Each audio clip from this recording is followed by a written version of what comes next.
పెట్టాను కదా ఒక వీడియో, ఇది మన కంపెనీని యూట్యూబర్స్ వెళ్ళి ఆ కంపెనీ ఎక్కడ ఉంది, హోమ్ అడ్రస్ అది ఇదాన్ని చెక్ చేసి, సో దానికి అయితే విపరీతమైన కామెంట్స్ వచ్చినాయి. అంటే ఏంటంటే చాలామంది కన్ఫ్యూజన్లో ఉన్నారు. అసలు అసలు అర్థం కాని క్వశ్చన్ ఏంటంటే, కంపెనీ ఇంటి పేరు మీద ఉండొచ్చా? అంటే ఇప్పుడు మన ఇంట్లో కంపెనీ మనం పెట్టుకొని సెటప్ చేసుకొని చేయొచ్చా? లేదు కంపల్సరీ బిల్డింగే ఉండాలా?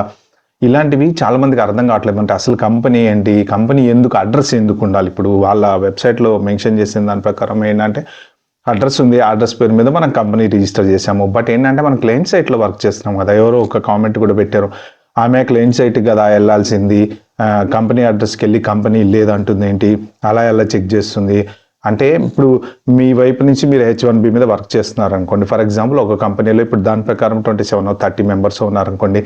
30 మెంబర్స్ 30 క్లయింట్ ప్లేస్లలో వర్క్ చేస్తున్నారు. ఫర్ ఎగ్జాంపుల్ ఛాన్స్ ఉంటుంది కదా, ఇద్దరు ఒక కంపెనీలో పనిచేయచ్చు, లేకపోతే సో అందరి కంపెనీ అడ్రస్ ఈ లొకేషన్లకు వెళ్ళి చెక్ చేస్తే వాళ్ళు అక్కడ పనిచేస్తూనే ఉంటారు. అది వరకు లీగలే, అది కరెక్టే. ప్రాబ్లం ఏంటంటే అసలు company doesn't exist on premises. అంటే ఇప్పుడు పేపర్ కంపెనీ, షెల్ కంపెనీస్ ఏంటి, పేపర్ కంపెనీస్. కొంతమంది ఏం కామెంట్లు పెట్టారు, షెల్ కంపెనీస్ రూల్ ప్రకారం ఉండొచ్చు కదా, తప్పేముంది అది ఇదని. అసలు ఈ పర్టికులర్ వీడియోలో నేను చెప్దాం అనుకుంది ఏంటంటే, అంటే వాల్యూ ఆఫ్ ద కంపెనీ ఏంటి, ఆ కంపెనీ ఇంట్లో పెట్టుకోవచ్చా, లేదు బిల్డింగ్ కంపల్సరీ ఉండాలా, ఇవి ఈ వీడియోలో డిస్కస్ చేసుకుందాము. సో మీరైతే ఒక లైక్ ఇచ్చి వీడియో స్టార్ట్ చేయండి. మనకి H1 ఉంది, H1 అనే కాదు, AL1 లేకపోతే వాట్ ఎవర్ ఇట్ ఈస్, ఏదైనా సరే సెట్ ఆఫ్ రూల్స్ అనేవి కంపెనీకి ఉంటాయి. ఇప్పుడు ఓపీటీ వాళ్ళు కానీ, స్టెమ్ ఓపీటీ వాళ్ళు కానీ చాలా మంది ఏజెంట్ల దగ్గర పేపర్ వర్క్ చేయించుకుంటున్నారు, అంటే పేరోల్ రన్ చేసుకుంటూ ఉంటున్నారు.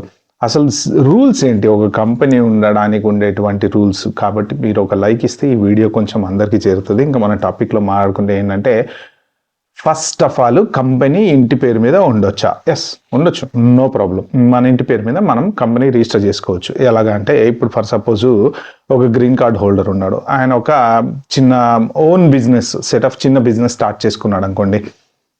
ఏదో ఒక కంపెనీకి ఐటీ వర్క్ చేయడమా, లేదు అదర్ దెన్ ఐటీ ఏది లోకల్ కాంట్రాక్టింగ్ చేయడమా, బాయిలర్స్ రిపేర్ చేయడమో, లేకపోతే ప్లంబింగ్ చేయడమో, what ever it is something తను ఒకడే చేసుకుంటున్నాడు ఓన్గా. ఆ కంపెనీ పేరు ఆయన ఇంటి పేరు మీద రిజిస్టర్ చేసుకున్నాడు. ఒక టేబుల్, ఒక చైర్, ఒక కుర్చీ చేసుకుంటున్నాడు. బయటకు వెళ్ళి వర్క్ చేస్తూ వస్తున్నాడు. ఇంటికి వచ్చిన తర్వాత లెక్కలన్నీ కంప్యూటర్లో ఎక్కించుకుంటున్నాడు. Fine, no problem. ఇంటి పేరు మీద ఉండొచ్చు అనమాట. సో ఆ కంపెనీ గ్రో అయింది. ఫర్ ఎగ్జాంపుల్ ఒక 1 year అతను కష్టపడ్డాడు, 50 మంది ఎంప్లాయీస్ వచ్చారు. సో ఆ 50 మంది ఎంప్లాయీస్కి రిపోర్టింగ్ ఏంటి? ఫర్ ఎగ్జాంపుల్ ఇంటితో సంబంధం లేదనుకుందాం, వాళ్ళకి కాల్అవుట్స్ ఇచ్చేస్తున్నాడు అనుకుందాం. అంటే సేమ్ ఐటీ వాళ్ళు కనుక ఎలాగైతే క్లయింట్ ప్లేస్కి వెళ్ళి పనిచేస్తాడో అలాగే ఇతను ఏంటంటే ఎర్లీ మార్నింగ్ అందరికీ కాల్అవుట్స్ ఇచ్చేస్తున్నాడు. వాళ్ళందరూ వెళ్ళి డైలీ వర్క్ చేసుకున్నారు, లేకపోతే కొన్ని క్లయింట్ ప్లేస్లో పనిచేస్తున్నారు. వాట్ ఎవర్ ఇట్ ఈస్, వాళ్ళందరికీ ఆఫీస్కి రావాల్సిన అవసరం లేదు. బట్ స్టిల్ కంపెనీ గ్రో అయింది, ఒక 50 మంది పెరిగారు. అప్పుడు అతను అతను ఒక్కడే కూర్చొని లెక్కలు రాసుకోలేడు కదా. అప్పుడు కంప్లైంట్స్ అనేవి అతను ఫాలో అవ్వాలన్నమాట. సో ఒక్కడున్న కంప్లైంట్స్ ఫాలో అవ్వాలి, 50 మంది ఉన్న కంప్లైంట్స్ ఫాలో అవ్వాలి. ఏంటి అంటే ఈ 50 మందిలో ఎవరైనా ఆఫీస్కి వచ్చే వాళ్ళు ఉన్నారు అంటే వాళ్ళ కోసం ఒక ప్రిమిసెస్ అనేది ఉండాలి. అంటే రూల్ ఏం లేదు, ఆ ఇంట్లో ఇప్పుడు జనరల్గా లీగల్ రూల్ ప్రకారం కంపెనీ ఇంట్లో ఉండొచ్చు అనేదే ఉంది. ఇప్పుడు రిజిస్టర్డ్ అడ్రస్ ఎక్కడ రిజిస్టర్ చేసుకుంటే అక్కడ అడ్రస్ ఉండొచ్చు అని. అవి ఏం ఫాలో అవ్వాలి అంటే, ఇప్పుడు ఫర్ ఎగ్జాంపుల్ ఒక కంపెనీకి ఏం చూస్తారండి, ఒక 30 మందిని మెయింటైన్ చేసేటువంటి కంపెనీకి HR టీం ఉంటుంది కంపల్సరీ. ఇప్పుడు మనం ఈమెయిల్ ఇస్తున్నాం, మనకి ఏదో ఒకటి పని ఉంటుంది కదా. కంపెనీ వాడికి, అరే నాకు పోయిన నెల శాలరీ పడలేదు, నా పే స్లిప్ రాలేదు, నా దాంట్లో వర్క్ డేలో నా పే స్లిప్ దొరకట్లేదు. సో ఇలాంటి కమ్యూనికేషన్ అన్ని జరగటానికి డెఫినెట్గా ఒక HR టీం అనేది కంపల్సరీ ఉండాలి. ఓకే, వాళ్ళు ఎక్కడ ఉంటారు? HR టీం వెళ్ళి క్లయింట్ లొకేషన్లలో పని చేయరు కదా. ఇప్పుడు 30 మంది H1B వీసా హోల్డర్స్ 30 క్లయింట్ల దగ్గర పనిచేస్తున్నారు. వీళ్ళందరి డేటా ఎవరు గ్యాదర్ చేయాలి? ఎవడో ఒకడు, అంటే ఎన్ని గంటలు పనిచేశాడు, ఎంత పని చేశాడు, ఎన్ని వీక్స్ పనిచేశాడు, టైం షీట్స్, బిల్లింగ్స్, ఇవన్నీ మేనేజ్ చేయడానికి ఖచ్చితంగా ఒక టేబుల్, ఒక కుర్చీ, ఒక పర్సన్ అయితే ఉండాలి కదా. ఒకడో ఇద్దడో అయితే కంపల్సరీ అక్కడ ఉండాలి. సో వాళ్ళు ఆఫీస్లో ఉండాలి. నెక్స్ట్ థింగ్ ఏంటి, మీకు ఈ ఇన్సూరెన్స్ అనేది కంపల్సరీ ఉండాలి. అంటే వర్కర్స్ రిలేటెడ్ ఇన్సూరెన్స్, అంటే వర్కర్స్ కాంపన్సేషన్ ఇన్సూరెన్స్ అని ఒకటి ఉంటుంది అనమాట. అంటే కంట్రీని బట్టి, ఇప్పుడు యునైటెడ్ కింగ్డమ్ ఉందనుకోండి, అక్కడ ప్రొఫెషనల్ ఇండెమినిటీ, ఎంప్లాయర్ లైబిలిటీ అని ఇన్సూరెన్స్ కంపల్సరీ ఒక కంపెనీ ఫామ్ చేయాలంటే.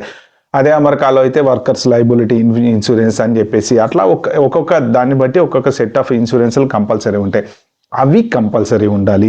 Plus at the same time mail receiving compulsory అనమాట. అంటే ఏంటంటే మీ కంపెనీకి ఏదైనా పోస్ట్ వచ్చింది, ఆ పోస్ట్ రిసీవింగ్ చేసుకోవడానికైనా మీకు కంపెనీ అడ్రస్ కంపల్సరీ. ఇవన్నీ లీగల్గా యుఎస్సిఎస్ వ్యాలిడిటీ ఉండేటువంటి ఇదనమాట. అడ్రస్కి కంపల్సరీ చెక్ చేయడము. నెక్స్ట్ ఏంటంటే మీరు ఈ ఎల్సిఎల్ అనేవి మెయింటైన్ చేస్తారు కదా, సో ఈ లేబర్ కండిషన్ సర్టిఫికేట్లు అందరికీ మెయింటైన్ చేయాలి. మీ శాలరీ అనేవి మెయింటైన్ చేయాలి. తర్వాత మీ అకౌంట్స్ ఎప్పటికప్పుడు, అంటే సడన్గా ఇప్పుడు రేపు పొద్దున యుఎస్సిఐఎస్ వాళ్ళు ఒక పర్టికులర్ కంపెనీ ఏకి వచ్చారనుకోండి, ఆ కంపెనీ ఇప్పుడు నిన్న యూట్యూబర్ ఎలాగైతే వెళ్ళిందో అలాగా వాళ్ళు డిఓఎల్ వాళ్ళు లేకపోతే యుఎస్సిఐఎస్ వాళ్ళు వచ్చి తలుపు కొడితే తలుపు తీయలేదనుకోండి, ఎలా ఉంటుందో ఒకసారి ఊహించుకోండి. పోనీ అదే సేమ్ నిన్న జరిగిన ఎగ్జాక్ట్ యూట్యూబ్ సంఘటనలోనే యుఎస్సిఐఎస్ వాళ్ళు వచ్చారు, తలుపు కూడా తలుపు తీయలేదు, ఎవరు లేరు, పక్కనోడిగా ఈ పక్కన వాళ్ళు అడిగారు, వెళ్ళిపోయారు, రాసేసుకుని వెళ్ళిపోతారు. మీ ఆఫీస్ రిజిస్టర్డ్ ఆఫీస్కి వెళ్తారు, అక్కడికి వెళ్తారు, అక్కడ కూడా చూస్తారు, ఓకే అక్కడ కూడా కంపెనీ లేదు. సో ఇప్పుడు ట్రబుల్ ఏంటి అంటే వీళ్ళు ఎవరెవరైతే ఈ H1B వీసా మీద పనిచేస్తున్నటువంటి వాళ్ళు ఉంటారో వాళ్ళకి క్లయింట్ లొకేషన్ అడ్రస్ మీ ఎల్సిఏలో ఎలాగైతే ఉందో మీ కంపెనీ అడ్రస్ కూడా కంపల్సరీ ఉండాలి కదా. డెఫినెట్గా ఏదో ఒక చోట అయితే ఇప్పుడు ఇన్ఫోసిస్ పనిచేస్తున్నారండి, ఇన్ఫోసిస్ హైదరాబాద్, బెంగళూరు, ఇంకోట ఒక రిజిస్టర్డ్ ప్లేస్ అనేది ఒకటి ఉంది కదా.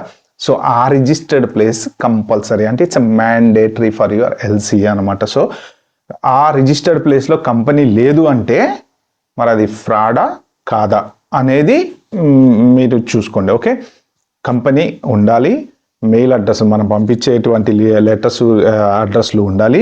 ఒకవేళ ఎవరన్నా సడన్గా చెక్కింగ్ వస్తే చూపించుకోవటానికి మీ ఆ డీటెయిల్స్ ఏవైతే ఉంటాయో, ఎంతమంది ఎంప్లాయీ డీటెయిల్స్ ఉన్నారు, ఎవడో ఒక్కడు పర్సన్ అక్కడ కూర్చొని ఆ 2 సార్లు కూర్చొని మీకు ఏం కావాలి, మా దగ్గర 30 మంది పనిచేస్తున్నారు, వాళ్ళ డేటా కావాలా, 5 డేటా, పే స్లిప్లు మెయింటైన్ చేస్తున్నారు, 5 సార్ మేము మెయింటైన్ చేస్తున్నాం.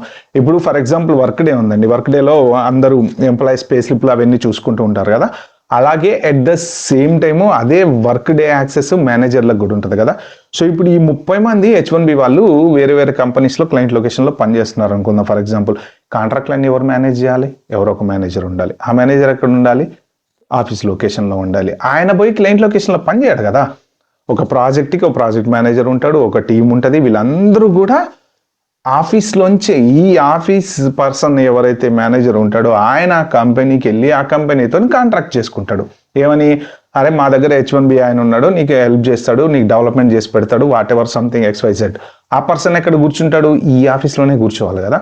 అంటే మీరు చేసేటువంటి ప్రతి ప్రాజెక్ట్కి వెనకాల జరిగేటువంటి బ్యాక్గ్రౌండ్ వర్క్ అంతా, దట్ ఇంక్లూడింగ్ HR కానీ, ప్రాజెక్ట్ మేనేజ్మెంట్ కానీ, మీ రిపోర్టింగ్ మేనేజర్ కానీ, వీళ్ళంతా ఎక్కడ కూర్చుంటారు, ఈ ఆఫీస్లోనే కూర్చుంటారు.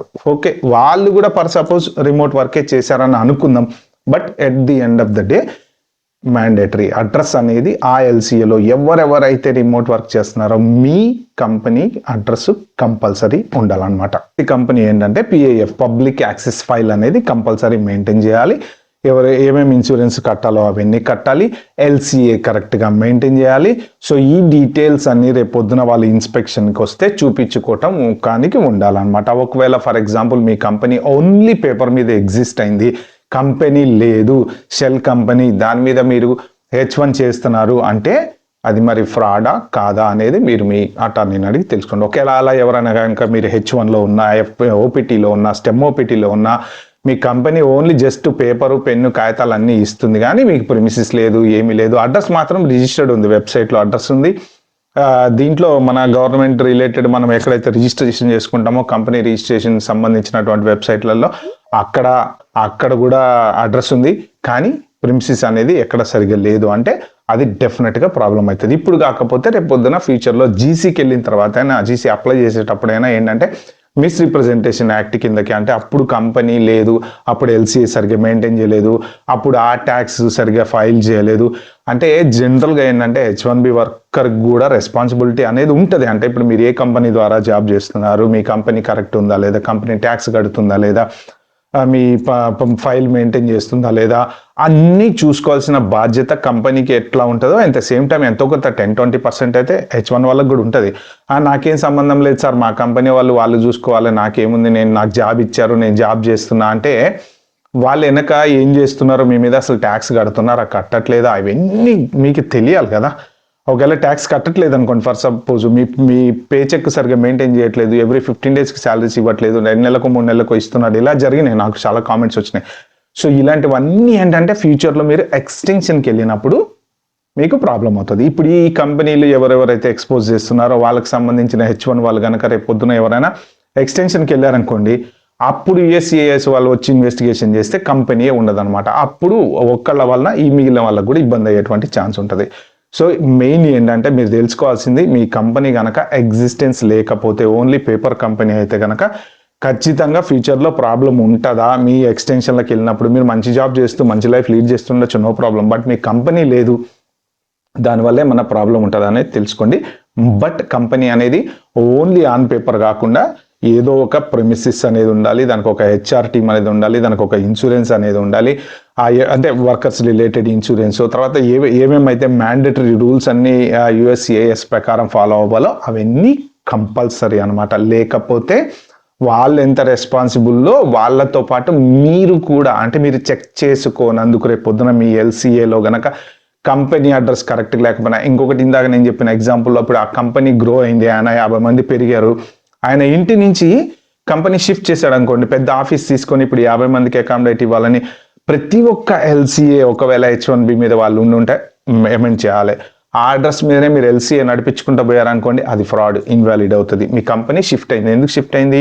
ఇదివరకు 10 మంది ఉండే ప్రిమిసిస్, ఇప్పుడు మాకు ఆఫీస్ సరిపోవట్లేదు, పెద్ద ఆఫీస్ తీసుకున్నాము, షిఫ్ట్ అయింది, LCA కంపల్సరీ అమెండ్ చేయాలి. Office address is very very very very important. Okay friends, ఇది ఈ వీడియోలో చెప్దాం అనుకుంది. వీడియో మీకు నచ్చినట్టుంటే ప్లీజ్ అండి లైక్ చేసి subscribe my channel. Thank you.